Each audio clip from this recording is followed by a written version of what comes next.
28 incarcerated women in Indiana have alleged in 2 separate federal lawsuits that they were threatened or purulently assaulted, including 2 who said they were forcibly purulently assaulted last year by men incarcerated at the same facility, who, according to the lawsuits, bribed a corrections officer with $1,000 to obtain keys to jail cell. Now, where they're getting $1,000 from while behind bars, I don't know. But apparently this is the going price. This is going great. The women are suing the Clark County Sheriff, former Clark County jail officer, and unidentified jail officers in 2 federal civil rights actions in Indiana. The lawsuit stems from events the plaintiffs say took place in the Clark County Jail in Jeffersonville on the evening of October the 23rd into the morning of October the 24th in 2021. So all these assaults apparently occurred within the span of one evening. The first lawsuit, filed on behalf of 20 women, alleges that men incarcerated in the same facility threatened, assaulted, or purulently forcibly assaulted them over multiple hours after one of the guards gave the men keys to access the women's cells. The second lawsuit was filed on July 25th on behalf of 8 additional women who are not named in the lawsuit. It describes what they call a night of terror at the jail and says the 2 men obtained keys in exchange for the payment of $1,000. So you got 28 women who are alleging that over the course of a very long evening, they were assaulted because the jailers gave them keys. That's a lot of claims. Something is not going right in Indiana. I think it is reasonable to conclude at this point. There have been no charges filed on these allegations, according to the attorney who's acting on behalf of the women. So no criminal charges, at least. The attorneys say the women are not speaking publicly, citing reasons such as emotional distress. The women have said that they've suffered physical, emotional, and psychological injuries as a result of their violation of their rights. I would think so. Yes. And also there's specific federal law on point in the statutes as well, dealing with this on top of so much law. So we're going to try to do a 1983 cause of action. The July 25th lawsuit accuses them of failing to properly train the staff, the officers, and supervise them to make sure that they maintain adequate security in jail. You might not be able to win against the supervisor. We know how difficult that can be. You have to show basically a practice in place. And while failure to train and failure to supervise can do it, it's a tough sell. So I'm not saying that they can't win against the jail, against the sheriff, but their lawsuit against the prisoner, against the jailers, is a lot better.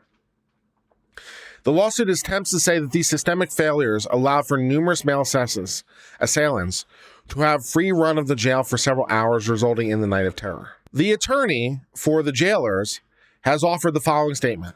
The events of October 23rd were the result of unforeseeable criminal actions of rogue corrections officers. So yeah, the jailer themselves, the head jailer, the sheriff, is like, this was not something that we trained people to do. This is not something we knew about, condoned, or supervised. So it's going to be tough getting to the jail itself. I would think that's going to be difficult. I'm not saying it's impossible, but it's going to be tough to show coordination, planning, that there was some sort of scheme in place. Unless you have knowledge of other incidences in the past. That's the only way you can really get there. You'd have to show that you have specific knowledge of other instances really in the past, and that you basically didn't do anything about it. Some sort of willful blindness theory. The individual in question chose to abandon his training, ethics, and morals, and made a unilateral decision to mortgage his career and future by allowing inmates access to jail keys. How this guy has not been charged criminally is beyond me. Wilder said the sheriff is committing to ensuring that nothing of this magnitude or scope ever happens again. Well, really, anything even remotely like it, regardless of magnitude or scope, I would hope. But he's equally committed to debunking the untruths that have been alleged by those that are attempting to reap financial gain from the crimes of David Lowe. Jail officials launched the investigation immediately after becoming aware of the events, Wilder said, which include a review of security footage and recorded interviews with corrections officers, men incarcerated, and over 40 women prisoners.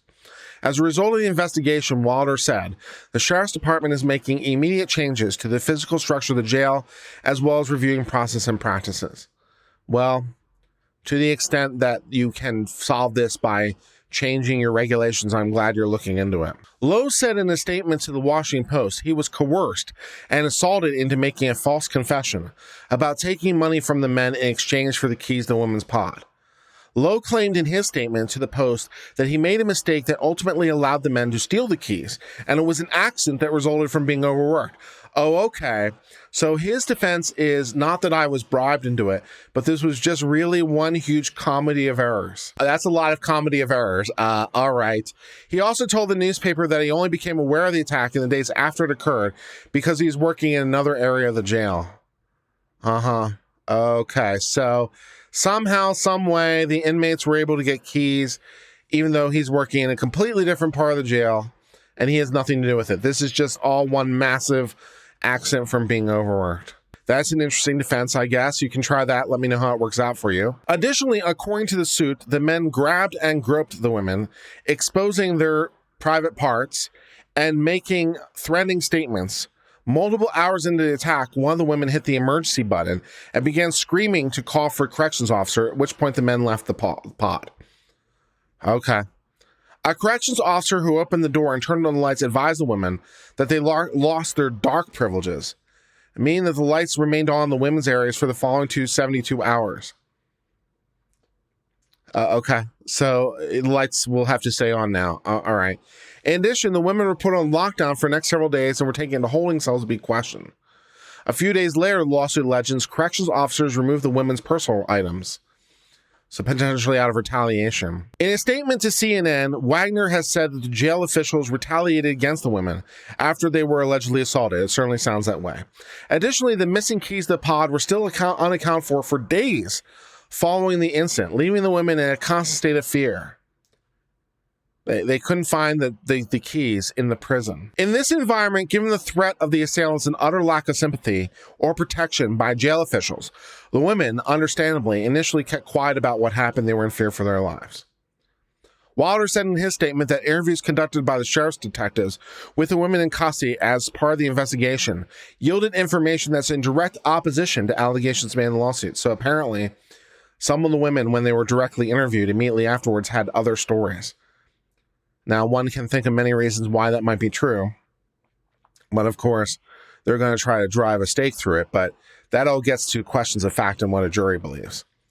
In terms of getting that far, of course, we have to get through qualified immunity, but I think on at least the prison guards element, because we assume everything that the woman says is true, which we don't know if it is or not, but we'll assume it for the purposes of the motion to dismiss, on their telling of it, then yeah, I think we're going to make it past qualified immunity. I'm not 100% sure about the sheriff and the jail on that one, because it doesn't seem like there's any policy training or past practice, or that they're aware of anything in the past to which they were ignoring. So I'm not so sure about the jail's liability, but the prison guard's liability, yeah. Thus, that brings us to the end of the story of the 28 women who have sued in federal court for violations of their persons, apparently and allegedly as a result of a scheme by which the men inmates paid the guard for keys. Now, of course, this all has to be proven true at trial, and we don't know that to be true. And as they've noted, there might be some evidence to the contrary, because the women might have made statements inconsistent with this for potentially very valid reasons, but that's, again, something a jury has to sift through and try and determine what's real and not. And also, we have to get past the qualified immunity issues for the sheriff who runs the prison as a whole. The jailer, yeah, no problem, but not clear based on this right reading that we can get past qualified immunity for the sheriff, because it doesn't look like he knows about it. And as we've unfortunately well learned, at least in a 42 USC 1983 lawsuit, you can't get to respondeat superior liability. You have to show some independent action by them. So unless you can show some other basis in federal law, and there might be one, incidentally, because there have been laws specifically dealing with prison assaults, prison sexual assaults. So there might be some other federal basis in law, but that will have to all be adjudicated at trial. At least for a moment, that brings us to the end of discussion of this case. Thank you so much for being part of the Uncivil Law family. If you enjoyed this legal education content, please hit the subscribe button. It really helps the channel grow. We appreciate your continuing support. Until later, my friends, cheers and goodbye.